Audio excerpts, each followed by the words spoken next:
ang ilang mga DDS vloggers na dating kumakampi kay Senator Amy Marcos ay ngayon ay binabanata na siya. May malaking palaisipan ngayon mga kaibigan na gumugulo sa buong sambayanan kung kanino nga babanig si Senator Amy Marcos, sa administrasyon ba o sa mga Duterte. Ngunit may kakaibang pangyayari ngayon mga kaibigan na nagbibigay linaw sa lahat kung kanino nga ba pumapanig si Senator Amy Marcos, dahil ang ilang mga DDS vloggers na dating kumakampi kay Senator Amy Marcos ay ngayon ay binabanata na siya, katulad na lamang ni Boljakan. Sabi niya dito, "Mangga Amy R. Marcos, hindi mo na kami mabubudol muli. Alam na alam mong kawatan ang pamilya nyo at adik ang kapatid mo. Binaboy nyo si VP Inday Sara Duterte at ang Pilipino, hindi ka naman nanalo. Isa pa dito ay si Lorraine Marie, ika pa niya pa-drug test ka din, Amy. At ayon sa isang vlogger pa, Amy is equally liable for the drug abuse of BBM. She could have shed a light but didn't. Hashtag DDS double agent." Ngunit sa kabilang banda, tila tinutuligsa ni Senator Amy Marcos ang administrasyon. Ngunit ang tanong, ano nga ba talaga ang tunay na laro ng mga Marcos? May malalim bang plano ang pamilyang Marcos na hindi natin alam? Sa murang panahon, alam natin na ang dugo ay mas makapal kaysa sa tubig. Isang kasabihang tila hindi mababali, lalo na sa isang pamilyang tulad ng mga Marcos. Pero bakit tila may away sa pagitan ni Senator Amy Marcos at ni Pangulong Bongbong Marcos? Totoo bang kalaban si Amy sa kanyang sariling kapatid, o baka naman ito ang plano mula sa simula? Parang magnanakaw sa gabi ang diretsang pahayag ni Amy patungkol sa pag-aaproba ng budget para sa 2025. Isang budget na ayon sa kanya labag sa konstitusyon dahil sa mas mataas ang pondo para sa DPWH kaysa sa edukasyon. Kung ikaw ay DDS vlogger o maka Duterte, maari mapailing ka. Bakit tila kampi si Amy kay Sara Duterte habang maraming DDS vloggers ang galit sa kanya? Pero sandali, bakit tahimik ang Malacanang? Walang sagot mula sa palasyo, walang depensa mula kay PBBM. Pero bakit? Hindi ba't kapag pamilya ang binabatikos, mabilis ang aksyon? Hindi ba dapat ipagtanggol ang bawat miyembro ng pamilyang Marcos laban sa batikos ng kahit sino? Pero hindi. Sa halip, tila may orchestrated na katahimikan, isang tahimik pero malalim na laro. Ngayon, bago natin tapusin ang kwento, isipin mo ito. Kung tunay nga magkakampi si Amy at Sara, bakit maraming DDS vlogger ang nagtataka sa tila kakaibang kilos ng senadora? May plano ba ang Marcos family? Pero ang mas malaking tanong, totoo bang may bangayan o bahagi lang ito ng mas malaking kwento?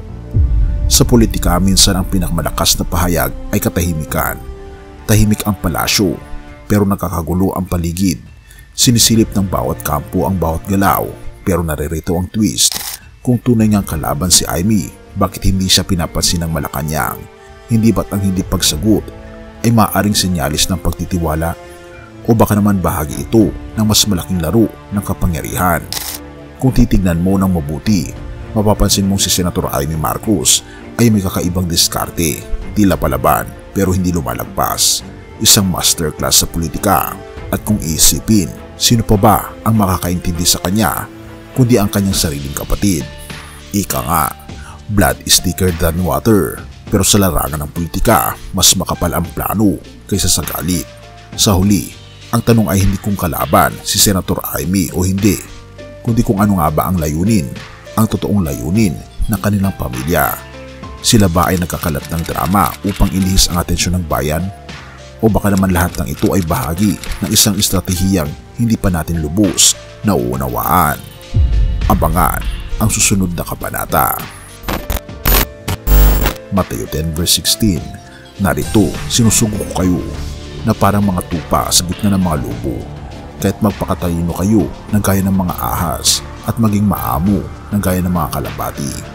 Sa mundo ng politika at kapangyarihan, kaibigan, madalas nating nakikita ang mga laro ng mga estratehiya na tila naglalagay ng mga tao sa gitna ng lobo. Ang pamilyang Marcos sa gitna ng mga kontrobersya ay nagpapakita ng diskarte na maingat at maamo sa panlabas, ngunit matalino at malalim sa kanilang mga kilos. Ang talatang ito mula sa Mateo 10:16 ay nagbibigay inspirasyon upang tayo maging matalino sa ating mga desisyon at mapayapa sa ating pag-uugali. Kahit sa gitna ng kaguluhan, sa kabila ng lahat, ang Diyos ay may hawak ng lahat ng mga plano at layunin at tayo ay dapat magtiwala sa Kanya. Purihin ang ating Panginoong Diyos at tayo'y manalangin. Ama naming Diyos na makapangyarihan sa lahat, kami po ay nagpapasalamat sa pagkakataong ito na kami makapagbulay sa iyong banal na salita. Sa gitna ng mga kaganapan sa aming paligid o aming Panginoong Diyos, ituro niyo po sa amin ang maging matalino, gaya ng ahas, ngunit maamo, gaya ng mga kalapati, upang sa lahat ng aming gagawin ay mapuri ka at may pakita ang iyong pagmamahal at katarungan. O aming Panginoong Diyos, ipinapanalangin namin ang mga nakikinig at nanonood ng mensaheng ito. Gabayan niyo po sila upang makita ang iyong plano sa gitna ng kaguluhan at bigyan niyo po sila ng karunungan upang maunawaan ang iyong kalooban. Pagpalain niyo po ang bawat isa na naghahangad ng katotohanan at kapayapaan at huwag mo silang pabayaan sa gitna ng mga hamon ng buhay. Itinataas din namin sa iyo, o aming Panginoon Diyos, ang aming mga lider sa aming bayan, lalo na ang pamilyang Marcos. Naway gabayan niyo po sila ng iyong liwanag at katarungan. Pagkaisahin mo ang aming bansa at ituro mo po sa amin ang tunay na kapangyarihan ay nagmumula sa iyo lamang. Salamat po, Panginoong Diyos, sa patuloy na pag-aalaga sa amin at sa pakikinig ng aming mga panalangin, at patnubayan po kami at patawarin po kami sa lahat ng aming pagkukulang at pagkakasala, sapagkat ito ang isang matiling sa matamis na pangalan ng aming Panginoon Jesus. Amen.